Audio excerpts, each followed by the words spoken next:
The war against the underground monsters had finally ended, and the labyrinths that once swallowed countless lives were left in ruin. Among the survivors who emerged from the dark tunnels were children born inside those twisted mazes, children known as dungeon babies. Raised on monster milk and sharpened by darkness, they carried power far beyond ordinary humans. But one boy was different. He didn't come from just any floor. He crawled out from the deepest, darkest level of the labyrinth, stronger than the others, yet strangely timid. When he grew up, he tried to live a quiet life above ground, working as a guide for explorers through the ruins. That all changed when a reckless expedition went wrong. Forced to reveal a glimpse of his true strength, he saved himself and the girl. Then, suddenly, the floor beneath them cracked open, and they fell into the depths of the underground. When he woke up, he stumbled upon something no other dungeon baby had ever claimed, a living dungeon labyrinth that chose him as its master. He inherited his own dungeon that he could access anytime through a portal, and now his task is to make this dungeon the strongest among the others and to conquer the whole underworld. Now he is no longer just an overpowered survivor of the underground. He is its new ruler, tasked with building, expanding, and defending a dungeon that is both his weapon and his home.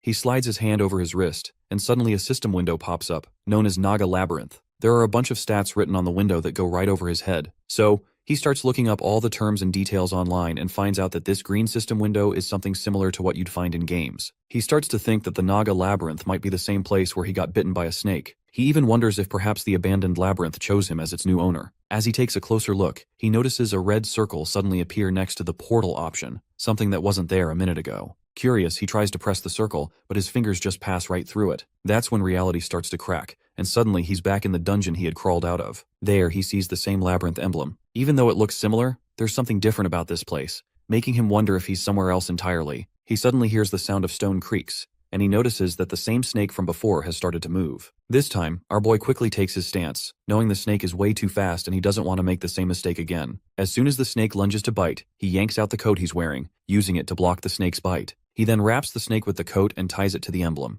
Even though he's managed to deal with the snake for now, he's worried that the coat won't hold it for long, as it could easily rip through the cloth. He realizes he needs a weapon that can truly destroy it. Before he can think of anything else, he hears voices calling him out. The voice proclaims our boy as the liberator of 8,230 snakes, the inheritor of the dark depths, and the one who will sit on the Naga throne. The voice looks like it is coming from the snake, and it says he's too small and feeble to bear the weight of the crown, but since they don't have time to wait for someone else, it's just his luck that he's here for this crown. Of course, this all goes way over his head. He confusingly asks what the Naga throne even is, and asks the snake if it's the owner of this labyrinth. The snake doesn't bother responding to his questions, and just wishes him the best of luck as the new honorable king of the Naga. He is quite frustrated to realize that even though he hates labyrinths, he is now stuck as the owner of it, and all he did was enter one just once to earn some money for his sister's wedding. He even tries reasoning with the snake again, reminding it that he had promised